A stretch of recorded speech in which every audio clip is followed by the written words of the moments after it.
Sorry guys, আমি অন্যায় করেছি, আমি ভুল করেছি, সেটা মানে সত্যি আমার কেউ নেই, আমি সত্যি ভীষণ একা। আমি এই কটা দিনে সেটা ভালোভাবে ফিল করতে পেরেছি। তো তোমার দিদিভাই আর আমি অনেকক্ষণ ধরে গল্প করছি এখানে বসে, তো হঠাৎ করে মাথার মধ্যে আসলো যে দিদিভাই তো অনেকদিন ভিডিও ছাড়ে না, আর তার মধ্যে আবার আমার ইউটিউবে একটা কমেন্ট আসলো এই মাত্র, সেই সূত্রে আরো বেশি মনে পড়লো। তো আমি এই অন ক্যামেরায় দিদিভাইয়ের কাছে জিজ্ঞাসা করতে চাই, তুমি কেন ভিডিও ছাড়ো না? আমাকে কিন্তু কারণ বলেনি, আমি সত্যি কথা বলছি। আমাকে কেন, আমিও মাকে বলেছি, মা তুমি জোর করে জিজ্ঞাসা করো দিদিকে। মা দিদিকেও বলেনি, আমাকেও বলেনি, বলো কেন ভিডিও ছাড়তে না। হ্যাঁ এটা ঠিক, সোশ্যাল মিডিয়ায় সবকিছু বলা যায় না, কিন্তু সত্যিটা তোমাকে আজকে বলতে হবে। ক্যামেরা ধরো, বলো।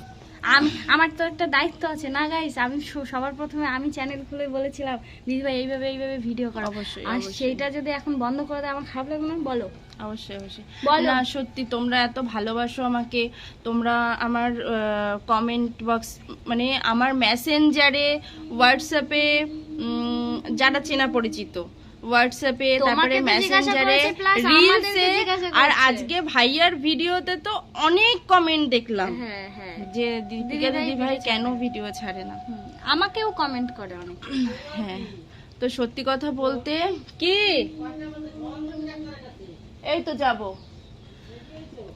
হ্যাঁ, তো সত্যি কথা বলতে এতদিনে শরীরটাও সেরকম একটা ভালো ছিল না, মন মানসিকতা তার থেকেও আরো বেশি খারাপ ছিল। তার কারণ হচ্ছে আমাদের বাড়ি যিনি মাসিমা কাজ করেন, উনি তোমার ওই ভোটের দিন থেকে আসছে না, জানি এটা।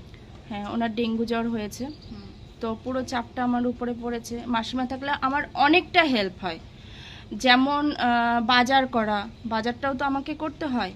বুগুকে নিয়ে গিয়ে নিশ্চয়ই বাজার করাটা সম্ভব না, ওকে কোলে করে নিয়ে বাজার নিয়ে আসা মানে হয় না। আর ও তো এখন বড় হয়েছে, ওই এটা ধরতে যায় ওটা ধরতে যায় এরকম করে, জানিস তো। সে তো দেখতেই পাই। হ্যাঁ, তো বুগুকে বাড়িতে ঘুম পাড়িয়ে দিয়ে মানে মাসিমা থাকেন, তো উনি দেখতে পারেন, তো বাজারে চলে যায়।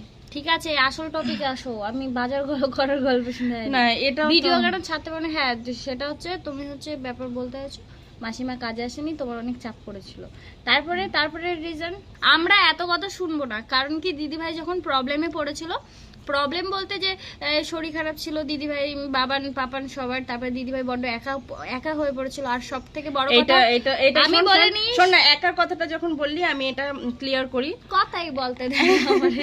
না তুই তো আমার কাছে শুনতে চেয়েছিস, এই যে বললি না যে একা মানুষ, তো আমি যে এতটাই একা সেটা আমি এই এই যে মাসিমা আসেননি কদিন, এই কদিনে বেশি করে ফিল করেছি। জাইম্বুকে বলবো চাকরি ছেড়ে দিতে, জাইম্বু বাড়িতে। না এটা ঠিক কথা, বাড়িতে একটা ছেলে মানুষ না থাকলেও হয় না, এই যে বাজার না তবুও দেখ, তবুও মানে এবারে আমি বুঝতে পেরেছি যে এই কদিনে আমি বুঝতে পেরেছি সত্যি আমার বগুলাতে মানে সত্যি আমার কেউ নেই, আমি সত্যি ভীষণ একা। আমি এই কটা দিনে সেটা ভালোভাবে ফিল করতে পেরেছি।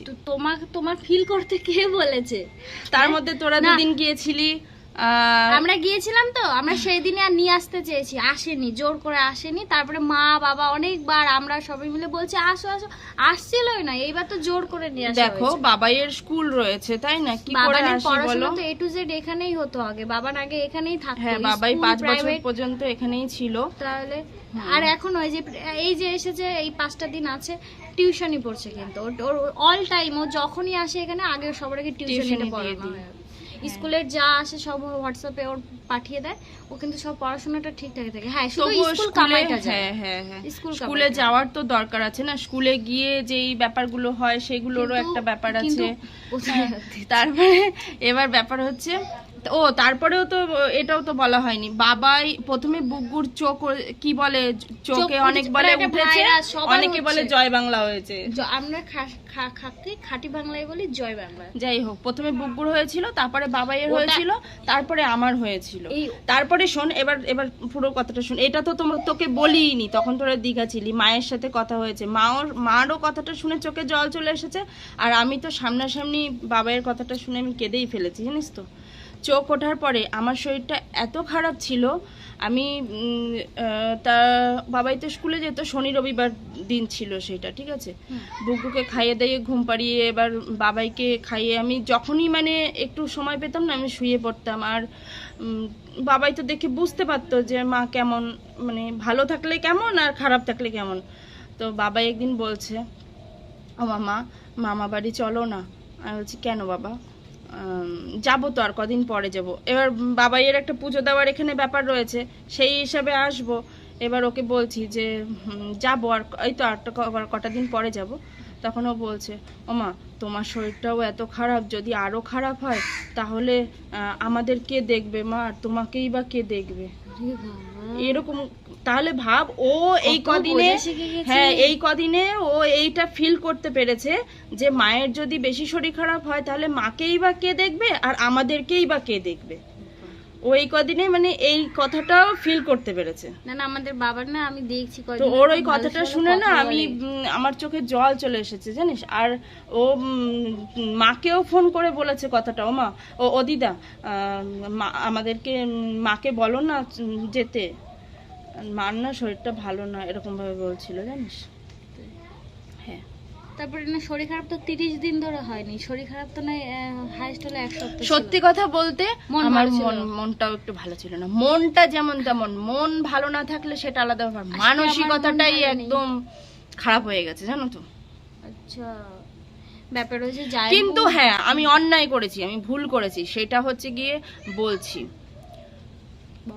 বলবো আমি ভিডিও না করে সত্যিই ভুল করেছি। হ্যাঁ, তার কারণ হচ্ছে তোমরা আমাকে এত ভালোবাসো, আর এই যে দু একটা রিলস ছেড়েছি, ভিডিও ছাড়িনি, তার রিলসেও তোমরা অনেকে কমেন্ট করেছো, ভিডিওতে পুরনো ভিডিওগুলোতেও অনেককে কমেন্ট করেছো, আমি সেগুলো দেখেছি।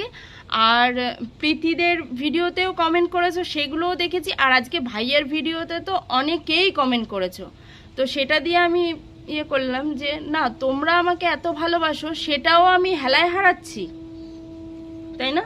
সেটা তো আমি ভুলই করেছি। তো তুই এখন বুঝলে, আমি তো কবে যেদিন এসেছে সেদিনই আমি বলেছি। হ্যাঁ, তারপরে প্রীতি আর ভাইয়া দুদিন আমাদের বাড়ি গিয়েছিল মাঝে, তখনও কিন্তু প্রীতি একটা ব্লগ স্টার্ট করেছিল কয়েক মিনিট মানে ও অন করে, তারপরে আর করে যেটুকু আর কি করার ও করেছিল, তারপরে আমি সেটা আর কন্টিনিউ করি বলে তাও করছিল না, আমি জোর করে বলেছিলাম কি ভিডিও করো, তারপরে আমি ক্যামেরা ধরেছিলাম, তারপরে সেটা আর কন্টিনিউ করি। এই 7.5 মিনিট কথা বলতে বলতে হ্যাঁ। কি বল, তো গাইস আমার ভুল হয়ে গেছে, আমি ভিডিও করিনি এতদিন, সত্যিই ভুল হয়ে গেছে। এরপরে আমি যেরকমই থাকবো, ভালো থাকি তো সেটাও শেয়ার করব, খারাপ থাকি সেটাও শেয়ার করব। আরে গাইস ব্যাপারটা হয়েছিল কি, মনের দুঃখে আর ব্লগ বানাতে পারিনি, জাইম্বু এসেছিল তো চলে গেছে, এত মন খারাপ হয়েছে, এত মন খারাপ হয়েছে। তো জাইম্বু তো প্রত্যেকবারই আসে চলেও যায়, তারপর তাহলেও তো ব্লগ বানাই। ঠিক আছে, ওই যে বললাম না মানসিকতাটা একটু খারাপ ছিল, ঠিক আছে, তো তার জন্য তো সরি। তোমরা এত খোঁজ খবর আমাকে নিচ্ছ, আমাকে না, তোমরা এত খোঁজ খবর আমার নিচ্ছ, মেসেজও করছো, দিদিভাই তোমার কি হয়েছে। অনেকে মানে অনেক তো নিজের মানুষও আছে যারা খোঁজ খবর নেয় না, খোঁজ খবর দুটো ছেলে নিয়ে কি করছি না করছি সত্যি খোঁজ খবর নেয় না, কিন্তু মিডিয়াতে বলা যায় না। হ্যাঁ, এবার কিন্তু তোমরা অনেকেই খোঁজ খবর নিচ্ছ, দিদিভাই কি হয়েছে, দিদিভাই ভিডিও ছাড়ছো না কেন। তো এটা আমি সত্যিই ভুল করেছি, আমি ভিডিও না ছেড়ে। Sorry guys. সরি মানে চলো এখন আমরা বাইরে বেরোবো দুজনে মিলে, রন বাড়িতে নেই, আমরা দুজনে আজকে বাজারে যাব, বহুদিন পর গ্রাম বাবাইকে ডাক্তার দেখাবো। হ্যাঁ, আমার বাবাটা দাঁত উঠেছে, এবার দাঁতের ডাক্তার দেখো, দাঁতে কি হয়েছে, পোকা হয়েছে। দাঁতে প্রথমে যন্ত্রণা হচ্ছিল, বগুলাতে 2 বার দেখিয়েছি, একবার যন্ত্রণার জন্য, তারপরে দাঁতের এই মাড়ির পাশে না অনেকটা ফুলে গেছে। এবার এক্সপ্লেইন কে করতে বলেছে, একবারে বেশি বেশি কও, আমি যেটা বলছি সেটা শোনো। এখন আমরা জোগ্রাম বাজারে যাব বাবানের ডক্টর দেখাতে দাঁতের জন্য। তো বাবান খুব ভয় পাচ্ছে দাঁতে যদি ইনজেকশন দেয়। দিদিভাই বলেছে বাবানকে চলো বাবা রেডি হবে, আমিও যাবো, যেহেতু 3 জন মিলে যাব। পাপান ঘুমোচ্ছে, পাপানকে নিয়ে যাবে না, বাইরে বৃষ্টি পড়ছে। তো এবার বাবান কি বলেছিল জানো, বলছি কি না ও মা আমি আজকে যাব না, আমি তো দিদার সাথে কখনো একা একাই থাকি না, আজকে তোমরা সবাই চলে যাবে, আমি একটু দিদার সঙ্গে একা থাকতে চাই। একা থাকবে। তারপরে কি দেখলাম, তারপরে কি দেখি কি আমি ড্রেস এনেছি আমি পরবো, গিয়ে দেখি কি বাবান দেখি মায়ের পাশে। জীবনে বিকালবেলা ঘুমাতে বললে ঘুমাবে না, কোনো দিনও না। মা একটু খেলি বা ওই বাড়ি চলে যাবে, খেলবে টেলবে, ঘুমাতে চায় না। আজকে দেখি কি মায়ের পাশে কি চুপ করে শুয়ে আছে, চোখ পিটির পিটির করছে। আমি এবার গিয়ে বলেছি, এই চোখ পিটির পিটির করলে কাজ হবে না, তাড়াতাড়ি ওঠো। এই দেখ এখানে কিন্তু 10 মিনিট হয়ে গেছে, এই 10 মিনিটের মধ্যে কিচ্ছু কাটছাটের নেই। তো অতএব গাইস আমরা রেডি হয়ে নিই, তারপরে আবার দেখা হচ্ছে। ভাবলাম কি কথা বলা শেষ হয়ে গেছে, এবার বোধহয় দেখবো বাবান রেডি হয়ে বসে আছে। এই যে আমার হাতে জামা, ঠিক আছে, রেডি হওয়ার আগে আমি তোমাদের সাথে ব্লগটা শুরু করেছিলাম, ইচ্ছা করেই করেছিলাম। দাঁড়া দূরে যাও। জীবনে ঘুমায় না, তোমাদেরকে তো বললাম। আমি ভেবেছি রেডি হয়ে তো বসে আছে। কাম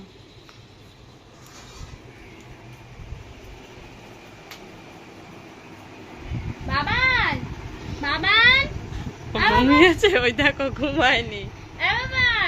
চলো রেডি হয়ে গেছে। এ বাবা জলদি, আমরা আজকে মোমো খাবো, চাউমিন খাবো, আর কি খাবো, প্রীতি ফুচকা খাবো, তাই তো? চলো, আজকে খুব ঘুম পেয়ে গেছে। চলো, ডাক্তার দেখাবো না, চলো।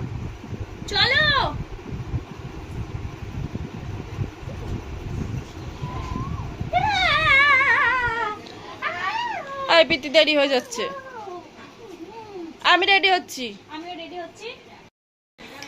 গাইস হাসতে হাসতে পেটে ব্যথা হয়ে গেল, একা একা আর কত হাসবো। তোমাদেরকেও হাসাই। তোমাদেরকেও হাসাই। প্রীতি এই যা চুড়িদারটা ইস্ত্রি করছে। গাইস আমার মনে কিন্তু কোনো পাপ নেই। না, ও সরল ভাবে বলেছে, আমি জটিল ভাবে নিয়েছি, কিন্তু কথাটার কিন্তু যুক্তি আছে। তো প্রীতিকে আমি জিজ্ঞাসা করেছি, প্রীতি স্ত্রী আর স্ত্রী যেটা ওয়াইফ, এর মধ্যে পার্থক্য কি আর সম্পর্ক কি? তো প্রীতি আনসার করেছে, প্রীতি বলেছে দুটোই গরম না হলে সোজা হয় না। প্রীতি কি আমাদের প্রীতি রানী বলছে দুটোই গরম না হলে সোজা হয় না। এটা তো সঠিক কথাই। যদি তুমি স্ত্রী গরম না হয় তাহলে এটা সোজা এইটার হবে ব্যাপার কি করে? বুঝলাম। আর স্ত্রী তো কি মাথা যদি গরম না হয় তাহলে সব কাজ সোজা হয়? না ওইটা বলছি না। ব্যাপার হচ্ছে আমার মাথা যদি গরম না হয়, ঠিক আছে, তাহলে সবকিছু আমি শান্তভাবে করবো কি করে? মাথা গরম হলে নাকি সবকিছু শান্তভাবে? তুমি একটা জিনিস খেয়াল করবে, মাথা গরম থাকলে কিন্তু সব কাজ তাড়াতাড়ি হয় কি না? তাই কি এটা রাগের মাথায় থাকলে লজিক আছে কিন্তু, না, ঠিক তুমি আছে? একটা জিনিস দেখবে, যখন ভালো মুডে থাকবে হয়তো তোমার এই কাজটা করতেছে না, যখন রাগ হবে না পটাশ করে সব কাজ করে ফেলবে, কিছু মনেই হবে না কখন করবে। ঠিক মনে আমার পাপ নেই।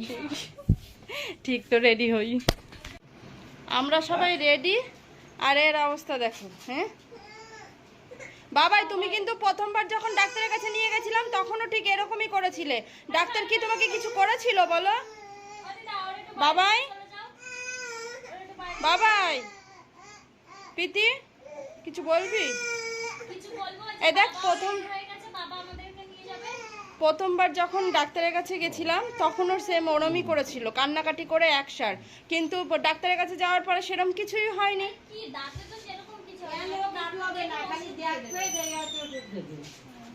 মরার আগেই যদি ভিডিওটা যে অনেক পুরনো তা তো তোমরা সবাই এতক্ষণে বুঝতেই পেরে গেছো। অ্যাকচুয়ালি প্রীতির উদ্যোগে ভিডিওটা আমার বানানো হয়েছিল ঠিকই, কিন্তু মন মানসিকতা ভালো না থাকার কারণে ভিডিওটা তোমাদের সাথে শেয়ার করা হয়ে ওঠেনি।